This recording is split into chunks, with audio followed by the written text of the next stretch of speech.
E era esse basicamente o procedimento.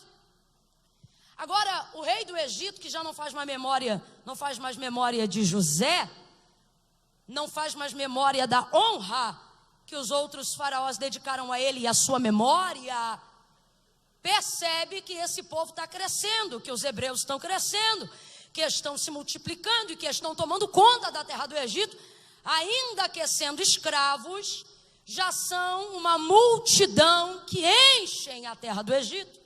De maneira que, se um censo comum fosse passado, contabilizariam muito mais hebreus do que os próprios egípcios.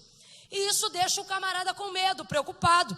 E sem a lembrança e sem a memória do que já haviam se aliançado a José em outra época, isso agora é abolido e não se faz menção do Deus de José e nem do seu povo em caráter de honra. Então esse homem tem uma ideia infernal, uma ideia que na verdade traz sobre ele e tipifica sobre ele, personifica uma ação direta do próprio Satanás. É como quando Esther, vendo que seu povo ia ser execrado por instrumentabilidade daquele que ela chamava de Amã, quando ela denuncia ele diante do rei Assuero, né? Ela não diz Amã, ela diz este mal Amã. Mal com U, ela está personificando nele a execução da maldade. Eu costumo dizer a grosso modo que Amã é casa vazia, é aquela pessoa que Satanás entra para executar nele a sua vontade. Jesus falou abertamente sobre isso, acerca de uma casa vazia, se trazem então outros para que dominem sobre ela, e o termo 7 é colocação de todos quanto couberem lá dentro. Tem pessoas que, infelizmente, elas atuam dentro desse papel na sociedade, não só espiritual, na vida comum. Elas são casas vazias a quem Satanás as usa para executar a plenitude da sua vontade. Este homem, este faraó, ele é literalmente isso, uma casa vazia. Alguém a quem Satanás vê autoridade, alguém a quem Satanás vê autarquia, alguém a quem Satanás sabe, alguém a quem o inimigo sabe que pode usar para chancelar a sua vontade. Nisso a gente já começa a entender que Satanás procura pessoas com habilidades específicas para atender seus propósitos nefastos. Mas Camila, o que você está dizendo? Estou dizendo que Satanás não procura só ralé, Satanás não procura só quem está à margem da sociedade, Satanás não procura só quem está no limbo social. Pelo contrário, se você está hoje aqui bem espiritualmente, bem financeiramente, bem sentimentalmente, pode ter certeza, isso te torna um alvo do inferno. Por quê, irmã Camila? Porque ele quer os bons, porque ele depende de pessoas específicas, com habilidades específicas, em lugares específicos, para ter uma atuação cirúrgica.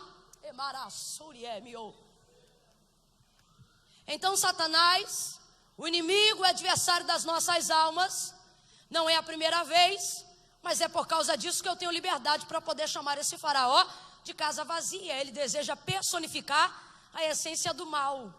Não é a primeira vez que ele faz isso. Ele fez isso no Éden. E é isso que você precisa entender. A escolha do inimigo não é uma escolha aleatória. Ai, irmã Camila, o inimigo só está pegando quem está de bobeira. Não, quem está de bobeira ele entra mais fácil. Mas o inimigo tem as suas escolhas. Por exemplo, quando ele entra no jardim, a qual plantou o Senhor no Éden, e ele visita o homem para então começar o seu plano de destruição, na comunhão entre o homem e Deus, o texto diz, e Satanás entrou naquela, olha o que o texto diz, na serpente, porque está dando a motivação pela qual ele foi nela, era a mais perspicaz dentre todas as alimarias do campo. Ora, se o plano de atuação é convencimento do que Deus disse ao contrário, se o plano de atuação é influência, se o plano de atuação é intervenção, se o plano de atuação é desfazer uma mentalidade já construída, eu não posso posso ir num animal que tem carisma. Eu não posso ir num animal que seja fofinho. Eu não posso ir num tigre que assusta no abrir da boca dos dentes. Então ele pensa, eu vou precisar de perspicácia. Quem tem essa habilidade? O Senhor Deus diz, não havia entre as animarias do campo alguém que fosse, animal que fosse mais perspicaz do que a serpente. Aí para o plano que Satanás quer executar, ele entra justamente na serpente. Por quê? Porque era bonitinha? Não era. Se sem perna é feia, com perna então. Não era. Ele escolhe ela porque ela é perspicaz. Ele escolhe ela porque para acertar o alvo do seu propósito nefasto, ele precisava de perspicácia, que tem a ver com poder de influência, persuasão, dissertação, discussão, poder argumentativo, debate. Agora responda para mim com inteligência: ser perspicaz é um defeito? Claro que não. Dentre todas as qualidades, se é que há uma na serpente, foi essa a qual o próprio Jesus colocou: sede simples como a pomba e prudente, perspicaz como a serpente. Então eu vou perguntar de novo: ser perspicaz é um defeito? Ser perspicaz é uma falha intencional? Não, ser perspicaz é uma coisa boa. Mais do que isso, é um conselho da prudência de Cristo para nós. Agora veja como as habilidades de um animal se tornaram uma ferramenta na mão de Satanás. Mas Camila, o que você está dizendo? Estou dizendo que o inferno está de olho nas suas habilidades. Estou dizendo que você não pode pensar que porque está aqui dentro hoje, você está totalmente fora do foco do inferno, fora do foco do plano do diabo. E me desculpe, vai ver numa quarta-feira o que você queria era alguém levantando um manto, um cobertor, e você caindo debaixo. E o Senhor está dizendo, é manto e é de livramento. Abre teu olho e entende.